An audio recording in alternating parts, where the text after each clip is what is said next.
Ladies and gentlemen, welcome to Talk Spicy. I'm Coach Gene Clemens. Thank you for joining me wherever you are joining me. Rate the show, comment, agree, disagree, but whatever you do, keep it spicy. 5-star ratings are appreciated. And if you're joining me on the YouTube channel, make sure you like, make sure you subscribe. It's an interesting day, right? It is homecoming week at my school. It's also homecoming week at the school that I coach at. I think that's interesting, right? Because I was looking at dress down days for homecoming. You remember back when homecoming dress down days used to be all of the traditional days? Like one day would be Jersey Day, and then the next day would be like Decades Day, and then there would be a day that would be like Pajama Day, and then Tacky Day.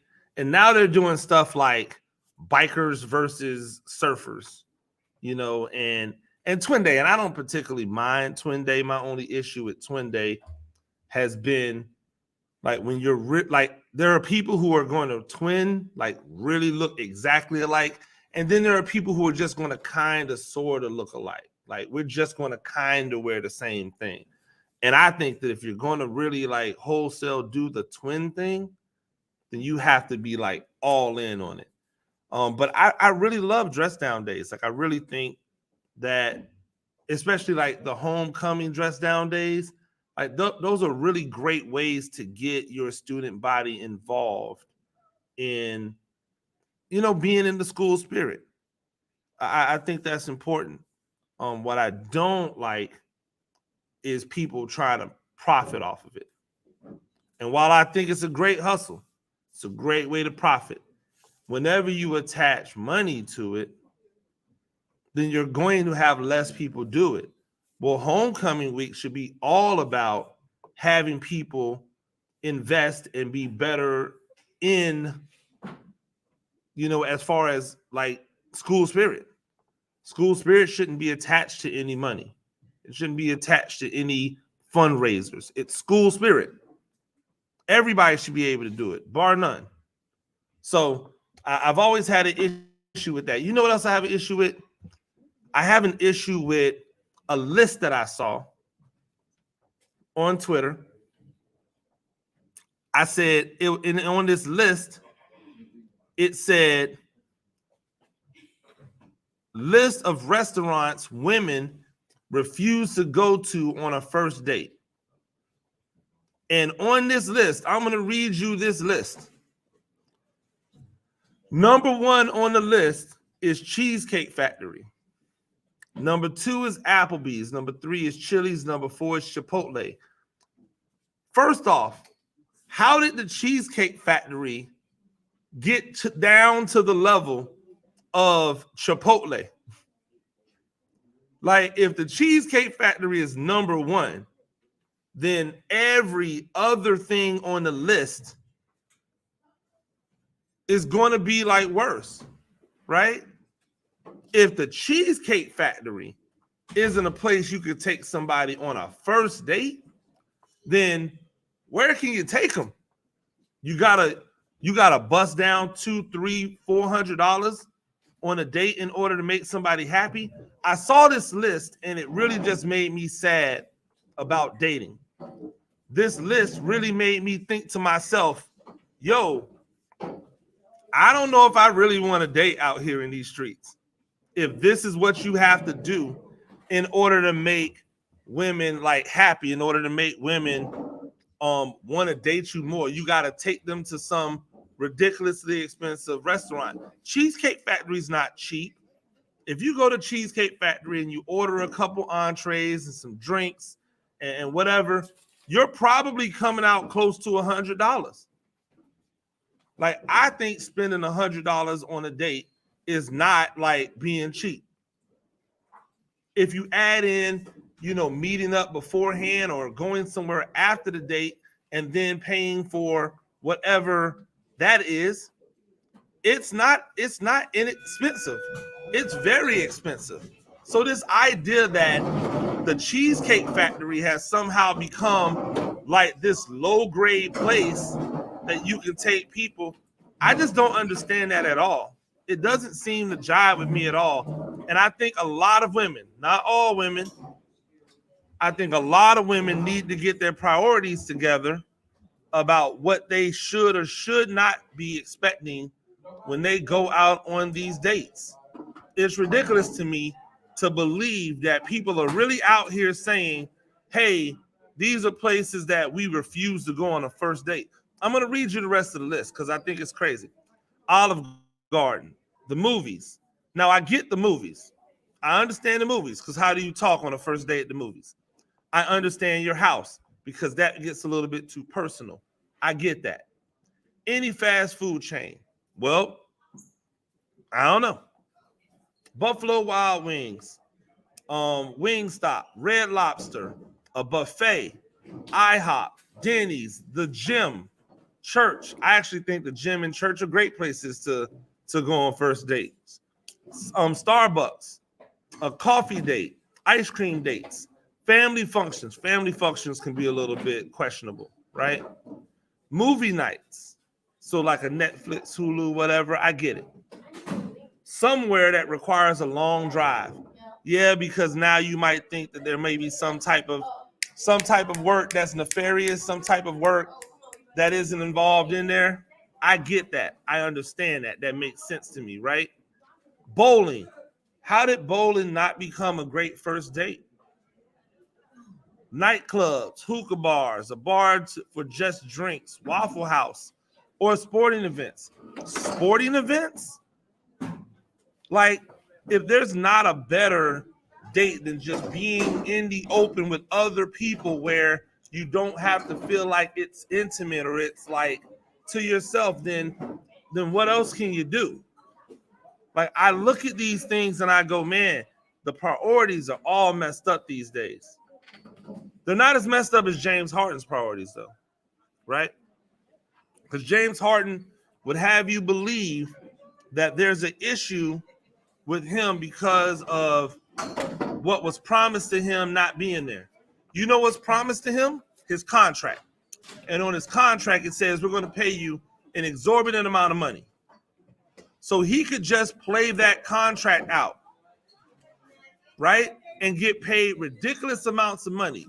But James Harden's not just happy playing out a contract and doing the best he can within that contract that's paying him generational, life-changing money.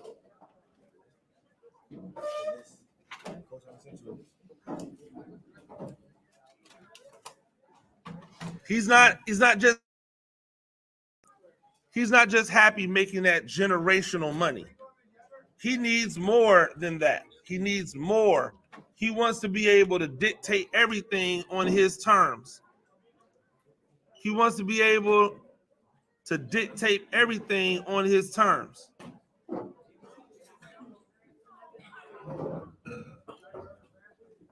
I got it.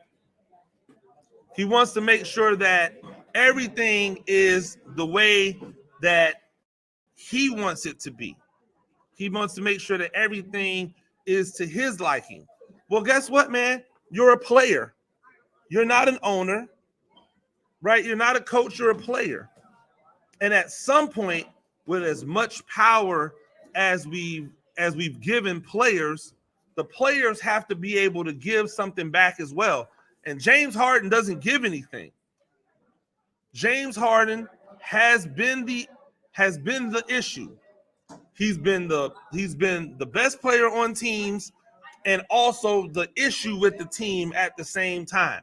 Now, he's not even the best player on his team and he's still the issue. At some point, my guy, it's you. It's not them, it's you. And if you're not doing anything, to continue to excel, if you're not doing anything to continue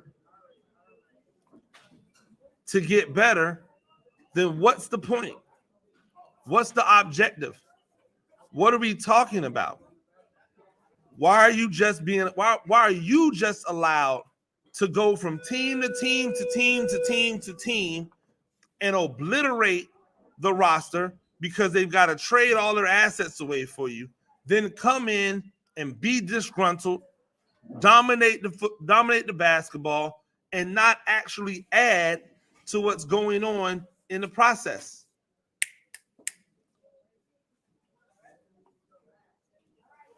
Like, why should it be different for you, James Harden, than it is for everybody else that does not win?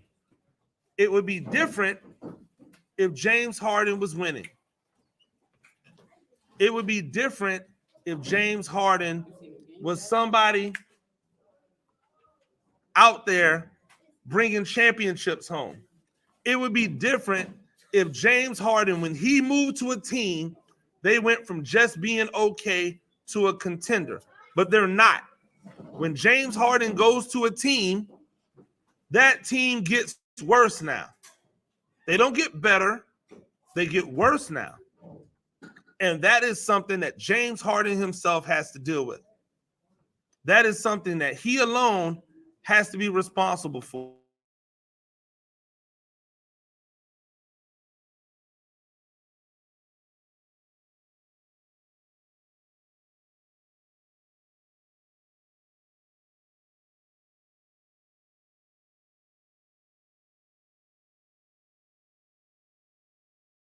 Like, I don't understand why we keep allowing James Harden this leeway. He's not Kevin Durant, right? When Kevin Durant moves from Oklahoma City to Golden State, Oklahoma City ceases to be a championship contender. Golden State becomes the biggest cheat code in the history of NBA basketball. When Kevin Durant goes from Golden State to the Nets, Golden State's still good, but they regress heavily. The Nets are looked at as a championship caliber team. Now, they had injuries. Those injuries took that away. That's a thing. When James Harden goes from Houston to the Nets get worse. When James Harden goes from the Nets to Philly gets worse. Don't let Philly fans tell you any different. They got worse. Even without having Ben Simmons, they got worse. They should have just got rid of Ben Simmons, kept all their other assets, and they would have been better than if they just got James Harden. When Kevin Durant went from the Nets to the Suns got better, even though they had to trade everything to get him. James Harden is not getting you to a championship. James Harden might be the reason that your championship team underperforms. James Harden has been nothing but about James Harden from the moment he stepped foot in the NBA. Remember, he didn't like the fact that he was the sixth man on OKC, even though he was playing starter minutes, even though he was in the game in the end when it mattered. He didn't like the fact that he came off the bench, even though his minutes were starter minutes, even though he played in the clutch, he didn't like it. So he had to go. He had to go somewhere so he could have his own team. So he went to Houston, and they did nothing. Nothing. And every time they needed James Harden to come up big, he didn't do anything. Every time they needed James Harden to put them on their back, I'm not talking about regular seasons. I'm talking about in the playoffs, in the nut cutting time, when it mattered, James Harden was disappearing. And once they put player after player after player after player they brought into Houston to put around the James Harden ecosphere, and every time they did, it didn't work. They blamed the other players. Then the other players would move on. They would go somewhere else and start having success again. Chris Paul has been successful everywhere he was, except for in Houston. And in Houston, they tried to call him washed up. They tried to say he was finished. And since leaving Houston, he's played for 2 teams, both of which routinely make the playoffs. Both of which were not making the playoffs before he got there. He helped take the Suns all the way to the championship.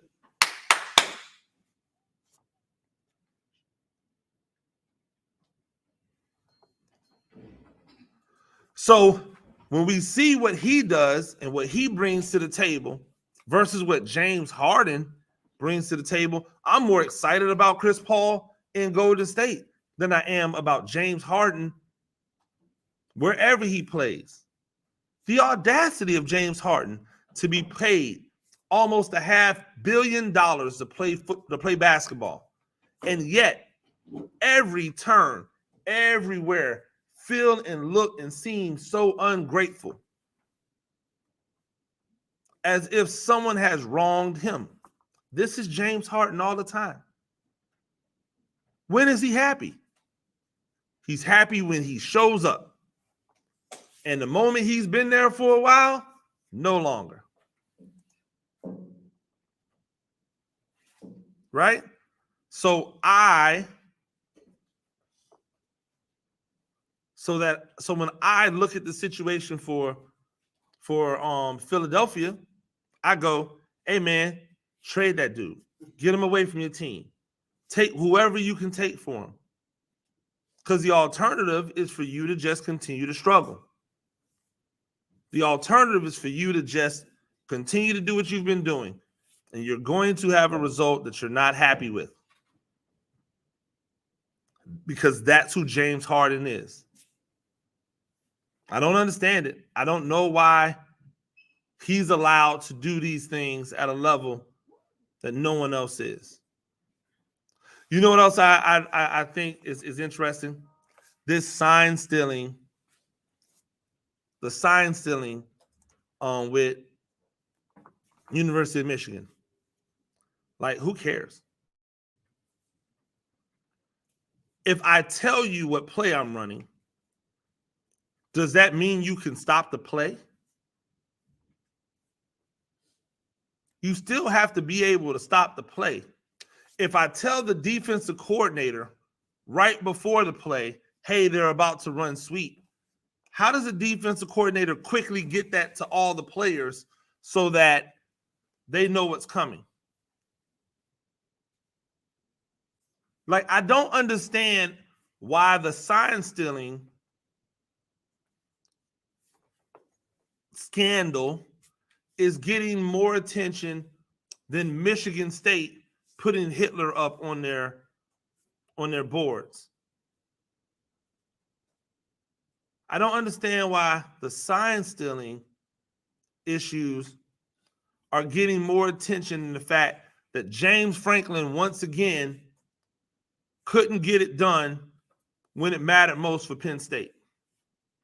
I don't understand why the sign stealing is getting more attention than the collapse at Arkansas this year.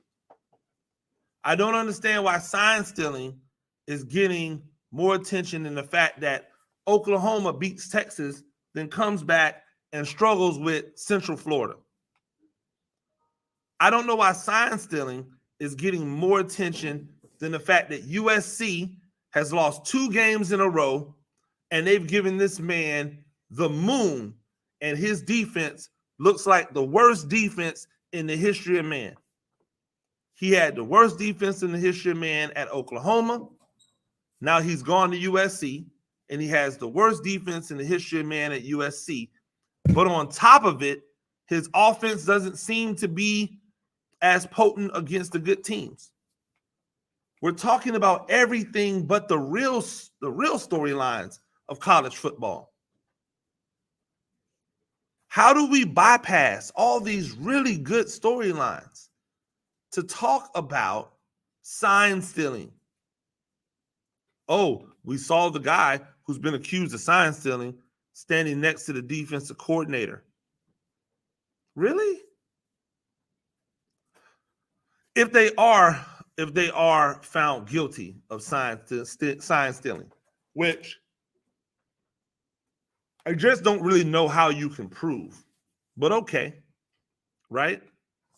One of the things the evidence was, oh well, he booked flights and bought tickets to other teams. Yeah, because you go and watch other teams in advance of the team to scout. You don't wait until you get the film exchange. You go in advance of the team to scout. They do it everywhere. Youth league teams do it. High school teams do it. College teams do it. NFL teams do it.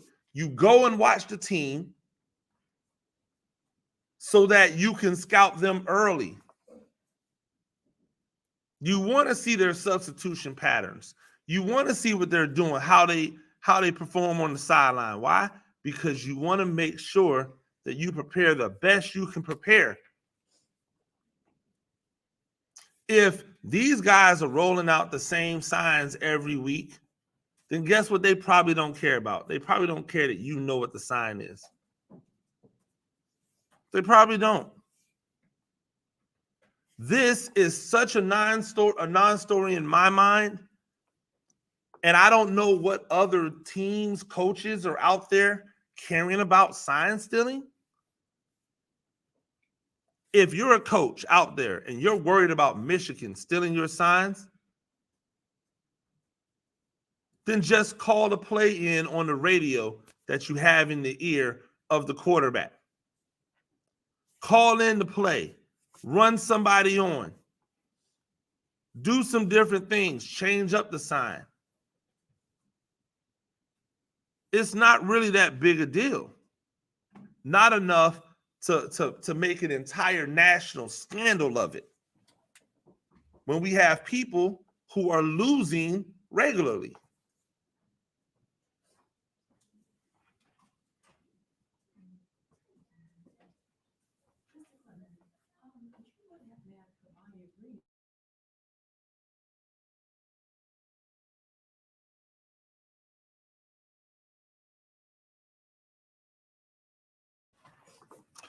I just don't get it. I don't understand it. I don't know when we started doing that.